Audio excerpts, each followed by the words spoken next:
Le bon Dieu m'a béni avec 108 ans sur cette terre. J'ai vu 2 guerres mondiales, un homme marcher sur la lune et des téléphones qui vous parlent.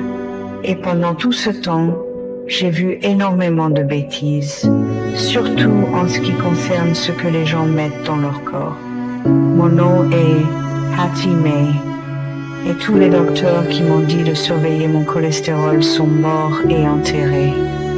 Tous, sans exception.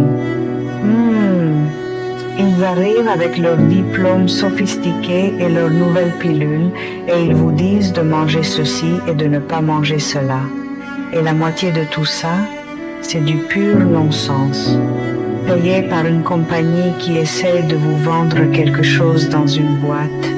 Je suis ici pour vous dire la vérité, la vraie vérité.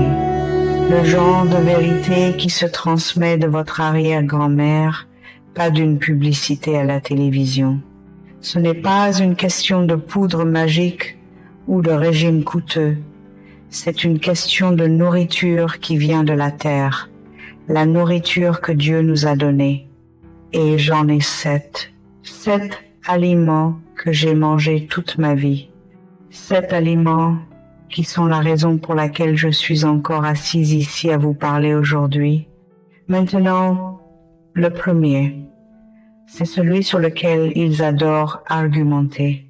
Le café. Oui, Seigneur, une bonne tasse de café noir bien fort.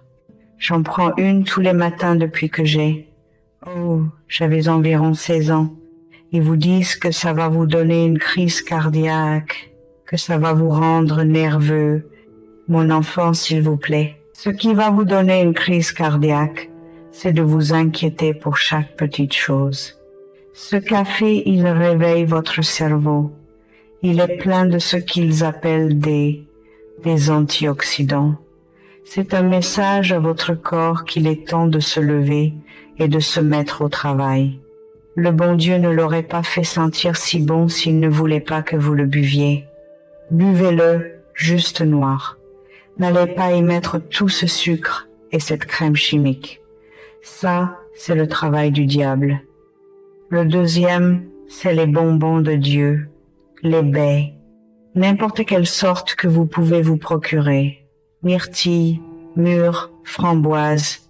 Quand j'étais petite, on les cueillait sauvages dans les buissons derrière la maison. Maintenant, je les achète au magasin.